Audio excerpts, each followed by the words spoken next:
Some viewers may find the following video disturbing. Viewer discretion is advised. Danger, Will Robinson. Danger. No, Will Robinson. Danger. Why should Americans trust you and House Democrats on the Jeffrey Epstein files when one of your own, Congresswoman Plaskett, was found to be texting with Jeffrey Epstein during a hearing, getting information from him, using that in her questioning during a congressional hearing, and at one point he tells her, "Good job." This is a bipartisan effort to make sure that, consistent with what the survivors have requested, that there's full and complete transparency, and every single predator who may be in those Justice Department files doesn't escape accountability. What's wrong with you people? Just, I guess, a question that's out there. Why wouldn't they have been released the last 4 years when President Biden was in office? Well, that's the question every American is asking. Not every American, but so many Americans are asking. What the hell is he hiding? Why doesn't he want them released? When you don't want something like this released, when even a whole lot of Republicans are calling for the release, his own party members, people ask the question, what's he hiding? It's got to be answered by releasing the files. Hold up. Wait a minute. Something ain't right. For 43 long days, the Democrats held this House and the entire country hostage. Finally, with the lights back on, this body's returning to our regular legislative session. We have a lot of work to do. My colleagues on this side of the chamber are ready and eager to get back to our urgent legislative work that we promised the American people we would do. We've got to continue lowering the cost of health care. We've got to bring down prices for American families, and we've got to finish the regular appropriations process, just to name a few of those priorities. And I wish I could say that our first order of business would be to get to those urgent priorities, but of course we're here spending time on the floor about something else. This is something we could have resolved last week when we brought a unanimous consent to pass this discharge with the full support of the body. But our friends over here who are arguing today stalled that. They objected to it, and they wanted to have this exercise instead. And that's why we say that this is a show vote. That's what this is. They're making a show of it. And it really is a shame. We have some heroic women in the chamber today. I met with many of them a while back. They're in the gallery here. They have come forward. They have shown their faces. They've used their names to share the unspeakable tragedies that many of them were subjected to, some of them when they were very young. And it is a heroic service to the country. They are seeking justice, and the justice has been delayed for too long. The Department of Justice, many years ago, should have brought these charges. It took too long to do it. And now we're in this process of making sure all the American people get the information, but we have to do it in the right way, After 4 years of Democrat control under President Biden, they were not truthful with us about a lot of things. The Democrats insisted the border was secure. We knew it wasn't. They insisted that inflation was transitory. We knew it wouldn't be. They misled the American people about the obvious mental and physical decline of the previous commander-in-chief. And now those same Democrats are demanding transparency. Suddenly, transparency is their new word.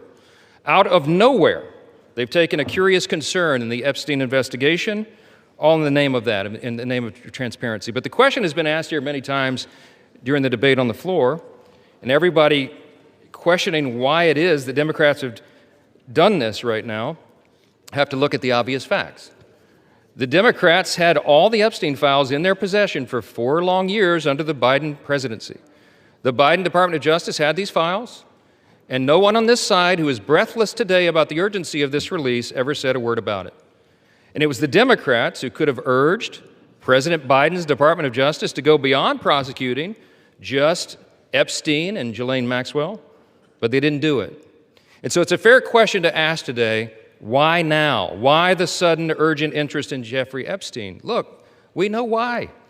It's because the Democrats were never interested in transparency or executing justice or protecting the victims of this unspeakable tragedy before. The simple truth is obvious for everybody to see. This is a political exercise for Democrats, and it pains me to say it. I wish that was not the truth, but it is, and it's undeniable. This is as deceitful and dishonest as their pointless stunt was to shut the government down. Democrats are using the Epstein tragedy, the unspeakable evils that this guy committed with his trafficking ring and all of the abuses that they made these young women go through. They're using that as a political weapon to try to distract from their failures as a party and to try their best to try to tie President Trump somehow into this wretched scandal. The president had nothing to do with it. He's been very clear, and he has nothing to hide, and that's why he's endorsed the vote today. I suspect this vote will be probably unanimous. But here's the important point that everybody needs to understand. We have been advocates of maximum transparency, but we have also insisted that the victims be carefully protected. The Oversight Committee has been doing extraordinary work, and we've got some of the most vigorous advocates on the Republican and Democrat side on the Oversight Committee. They've been working in earnest to deliver transparency for the American people and to do it in a responsible manner. What do we mean by that? The bipartisan effort over there is already producing all the results that the discharge petition seeks and much, much more. Chairman Comer and all of these advocates over there have been releasing thousands of documents, for example, from the Epstein estate. By the way, in my view, that's been the greatest treasure trove of information because it's yielded for us Epstein's own personal flight logs, his financial records, his daily calendars, and so much more. But importantly, none of that was addressed or is addressed in the legislation that's being voted on today. The estate files wouldn't even have been encompassed in that.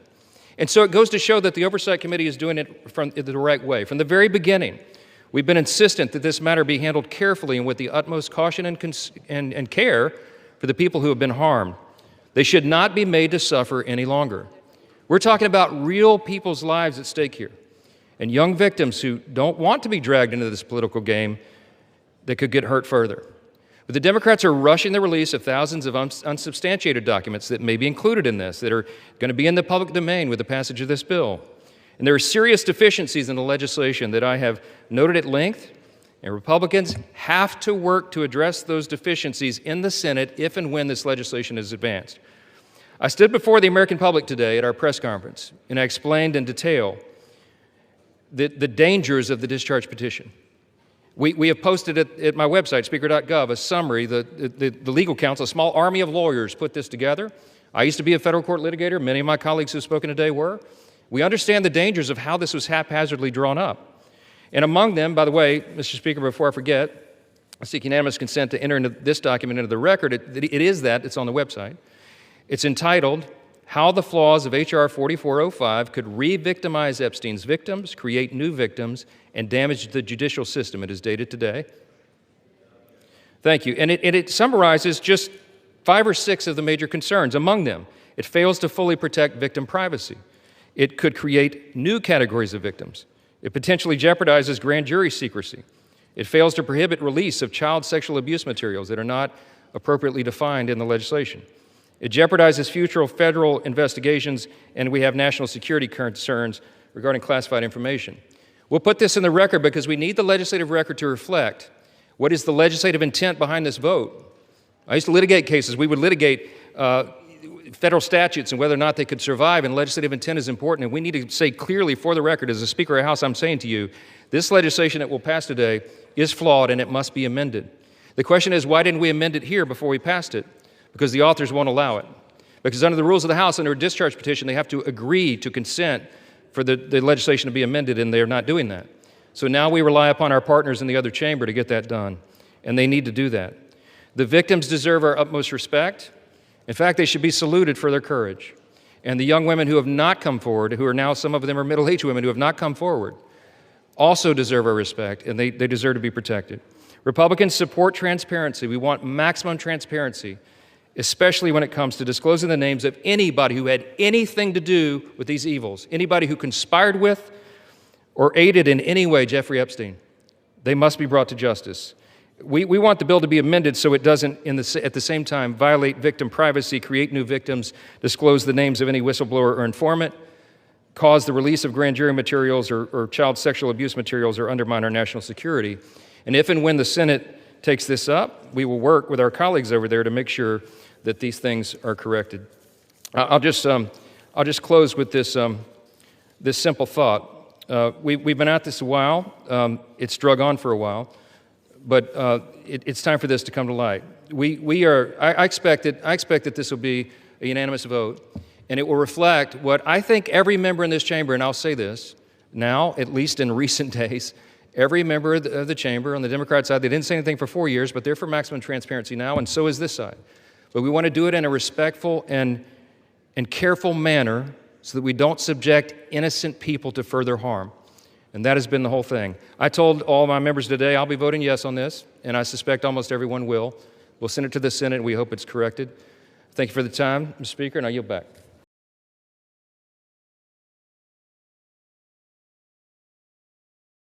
Don't forget to hit that like button, subscribe if you haven't already, ring that notification bell so you know every time I post a new video. If you like what I'm doing over here, you want to show a little extra love and support, be sure to check out our website, crownandthread.com. That's where you can grab all the awesome clothes you see me wearing in all of my videos. Like this one, it says, "He conquered as the lamb, returns as the lion." You know, the Lion of Judah, that would be King Jesus. And these are all handmade by my beautiful wife. We got tons of different designs to choose from, Christian, conservative, sizes ranging from itty bitty extra small to big and hefty 5X for my folks that like to eat. Bunch of different colors. It's all gooder than chicken to me. Of course, I'm biased though, but I'm sure we've got something that you look great rocking or that'll make an awesome gift for someone you love. We also sell some pretty sweet woodworking pieces made by my father-in-law, crosses, hearts, charcuterie boards.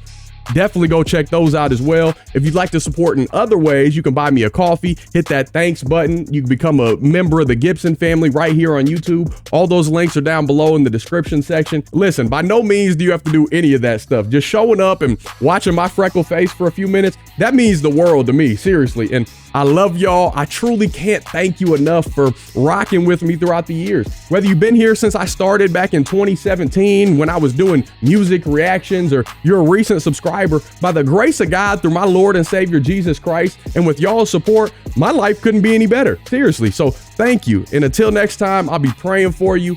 Godspeed. I'm gone.